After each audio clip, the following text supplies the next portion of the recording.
नमस्कार भक्तों, आपका एक बार फिर से स्वागत है हमारे चैनल भक्ति की शक्ति में।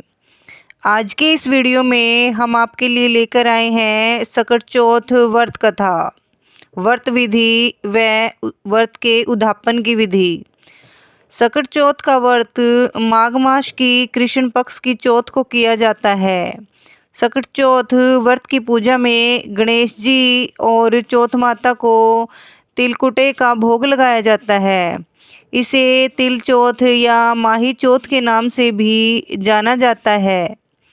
इस दिन संकट हरण गणेश जी तथा चंद्रमा का पूजन किया जाता है। कथा सुनने के बाद चंद्रमा को अर्घ देकर ही व्रत खोला जाता है। यह व्रत सभी संकटों तथा दुखों को दूर करने वाला है। इस व्रत को करने से सभी इच्छाएं व मनोकामनाएं पूरी होती हैं। व्रत के उद्यापन की विधि। जिस वर्ष किसी लड़के का विवाह हो, उस वर्ष की सकट चौथ व्रत के दिन 1.25 किलो तिल या 1.25 पाव तिल का गुड़ से बना तिलकुटा या लड्डू चौथ माता को गणेश जी को चढ़ाना चाहिए। 13 सुहागन स्त्रियों को भोजन कराकर एक एक ब्लाउज व सुहाग की सामग्री भेंट स्वरूप देनी चाहिए। यदि जिमावे नहीं तो 13 पूड़ी, हलवा, मिठाई, नमकीन, सब्जी, दक्षिणा आदि रखकर उनके घर भेज देना चाहिए। और यदि इतना भी नहीं हो सके तो एक साड़ी, ब्लाउज, सुहाग के सब सामान, लौंग, बिछिया आदि पाँव लग कर सासू जी को देना चाहिए। सकट चौथ व्रत कथा। एक गांव में 2 देवरानी जेठानी थी। जेठानी के बहुत धन था और देवरानी बहुत गरीब थी। देवरानी भगवान गणेश जी की बहुत पूजा करती थी। वह अपनी जेठानी के घर रोज आटा पीसने के लिए जाती थी और जिस कपड़े से आटा छानती थी वो कपड़ा अपने घर लाकर पानी में धो लेती और अपने पति को घोलकर पिला देती। एक दिन जेठानी के बच्चों ने यह देख लिया और अपनी माँ से बोले कि माँ, चाची तो अपने घर से आटे का कपड़ा लेकर जाती है और चाचा जी को घोलकर पिला देती है। अगले दिन जेठानी ने देवरानी को कहा कि जब घर जाओ तो आटे छानने का कपड़ा यहीं रख कर जाया करो। देवरानी ने वैसा ही किया। जब वह घर गई तो उसका पति बोला, मुझे चूर्ण घोलकर पिला दो। देवरानी बोली कि उन्होंने आटा छानने वाला कपड़ा वहीं रख लिया है, इसलिए मेरे पास आपको खिलाने के लिए कुछ भी नहीं है। उस दिन उसके पति ने भूख से व्याकुल होकर उसको लकड़ी से खूब मारा। भाग्यवश उस दिन उसका सकट चौथ व्रत था। श्री गणेश जी का स्मरण करती हुई वह भूखी ही सो गई। तभी थोड़ी देर में बाद गणेश जी ने आकर कहा कि आज तो सकट चौथ व्रत है और तू भूखी क्यों सो रही है। तब देवरानी ने सारा वृत्तांत कह सुनाया। फिर भगवान बोले कि आज मैंने तिल चौथ के कारण चूरमा व तिलकुटा बहुत ज़्यादा खाया है, इसलिए निपटने का मन है, सो कहाँ जाऊँ। वह बोली, महाराज बहुत जगह पड़ी है, जहाँ चाहो चले जाओ। गणेश जी ने सारा घर भर दिया। निपटने से आकर बोले, पहुँचूँ कहाँ। वह बोली, मेरा ललाट पड़ा है, पहुँच लो। गणेश जी पहुँच कर चले गए। थोड़ी देर बाद उठकर देखा कि सारा घर हीरे मोतियों से जगमगा रहा था। सारा सिर भी सोने की आभा से चमक रहा था। धन को बटोरने में देर हो गई, इसलिए जेठानी के यहाँ काम के लिए नहीं जा सकी। जेठानी ने अपने बच्चों को चाची के घर देखने के लिए भेजा कि चाची क्यों नहीं आई है। बच्चों ने आकर अपनी माता से कहा कि माँ, चाची के घर में तो बहुत धन हो गया है। जेठानी भागी भागी अपनी देवरानी के पास आई और पूछा कि तुम्हारे पास इतना धन कैसे हुआ। भोली भाली देवरानी ने सारी घटना सच सच बता दी।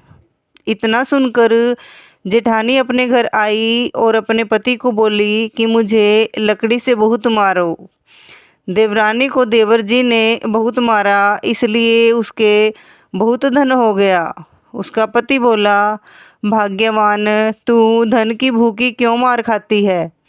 लेकिन वो नहीं मानी और बहुत मार खाकर अपना मकान खाली करके गणेश जी का स्मरण करके सो गई। गणेश जी आए और कहने लगे, उठ और मुझे बता कि मैं कहाँ निपटने जाऊँ। तब वो बोली, मेरी देवरानी का छोटा सा मकान था, मेरे पास तो बहुत बड़ा मकान है, जहाँ इच्छा हो वहीं चले जाओ। गणेश जी ने निपटना कर लिया और अब बोले, पहुँचूँ कहाँ। तो जेठानी ने गुस्से में कहा, मेरा लिलाट पड़ा है, पहुँच लो। गणेश जी पहुँच कर चले गए। थोड़ी देर बाद उसने आकर देखा तो सारा घर सड़ रहा था और बदबू आ रही थी। तब वो बोली, हे गणेश जी महाराज, आपने मेरे साथ छल कपट किया है। देवरानी को तो धन वैभव दिया और मुझे कूड़ा दिया। गणेश जी आए और बोले, तूने धन के लालच में मार खाई और उसने धर्म के कारण मार खाई। जेठानी क्षमा याचना करने लगी, हे गणेश जी, मुझे धन नहीं चाहिए, आप यह सब पहले की तरह कर दो। तब गणेश जी बोले कि तू अपने धन में से आधा धन देवरानी को दे, जब ही मैं अपनी माया समेटूंगा। जेठानी ने आधा धन देवरानी को दे दिया, परंतु कहीं एक सुई धागा रह गया। जब जेठानी ने सुई धागा देवरानी को दिया, तब भगवान गणेश जी अपनी माया समेट कर ले गए। हे गणेश जी महाराज, जैसे देवरानी के भंडार भरा वैसे सभी के भरना, और जैसा आपने जेठानी के साथ किया वैसा किसी के साथ न करना। बोलिए गणेश भगवान की जय हो। सकट चौथ व्रत की दूसरी कहानी। किसी शहर में एक सेठ सेठानी रहते थे। उनके कोई संतान नहीं थी, इससे वे दोनों बहुत दुखी रहते थे। एक बार सेठानी ने पड़ोस की स्त्रियों को तिल चौथ का व्रत करते हुए देखा तो पूछा कि आप यह किसका व्रत कर रही हो और इस व्रत को करने से क्या फल मिलता है। तब उन्होंने बताया कि सकट चौथ व्रत को करने से धन वैभव, पुत्र, अमर सुहाग प्राप्त होता है, घर में सुख शांति का वास होता है। तब जेठानी बोली कि यदि मेरे पुत्र हो जावे तो मैं चौथ माता को 1.25 किलो तिलकुटा चढ़ाऊंगी। चौथ माता की कृपा से वो गर्भवती हो गई और 9वें महीने में उसको एक पुत्र को जन्म दिया। पर वह चौथ माता को तिलकुटा चढ़ाना भूल गई। लड़का बड़ा हो गया और अब सेठानी को उसके विवाह की चिंता हुई, तो उसने चौथ माता को 5.25 किलो का तिलकुटा बोल दिया। चौथ माता की कृपा से लड़के की सगाई अच्छे कुल की कन्या से हो गई और लगन मंडप में फेरे होने लगे। लेकिन सेठानी फिर भी तिलकुटे का भोग लगाना भूल गई और इससे चौथ माता और गणेश जी कुपित हो गए। अभी 3 ही फेरे हुए थे कि चौथ माता को क्रोध आया और उन्होंने लड़के को ले जाकर गांव के बाहर पीपल के पेड़ पर छिपा दिया। सब लोग अचंभे में रह गए कि अचानक दूल्हा कहाँ चला गया। कुछ दिन बाद वह लड़की घनघोर पूजने जाती हुए एक पेड़ के पास से निकली तो पेड़ की कोटर में बैठा दूल्हा बोला, आओ आओ मेरी अर्धब्याही नार आओ। तो वह भागी हुई अपने घर गई और अपनी माता को सब घटना कह सुनाई। यह समाचार सुनते ही सभी परिवारजन वहां पहुँचे और देखा कि यह तो वही जमाई राजा है जिसने हमारी बिटिया से आधे फेरे लिए थे और उसी स्वरूप में पीपल पर बैठे हैं। तो सभी ने पूछा कि आप इतने दिनों से यहाँ क्यों बैठे हो, इसका क्या कारण है। जमाई राजा बोले, मैं तो यहाँ चौथ माता के गिरवी बैठा हूँ। मेरी माता से जाकर कहो कि वह मेरे जन्म से लेकर अभी तक के बोले हुए सारे तिलकुटे का भोग लगाकर और चौथ माता से प्रार्थना करके क्षमा याचना करे, जिससे मुझे छुटकारा मिलेगा। तब लड़के की सास ने अपनी समधन को जाकर सारा हाल सुनाया। तब दोनों समधनों ने सवा सवा मन का तिलकुटा गणेश जी व चौथ माता का पूजन करके और भोग अर्पण करके क्षमा याचना की। तो चौथ माता ने प्रसन्न होकर दूल्हे राजा को वहां से लाकर लगन मंडप में बिठा दिया। वहां वर वधू के 7 फेरे हुए और वर वधू सकुशल अपने घर के लिए विदा हुए। चौथ माता की कृपा से दोनों परिवारों में खुशहाली हो गई।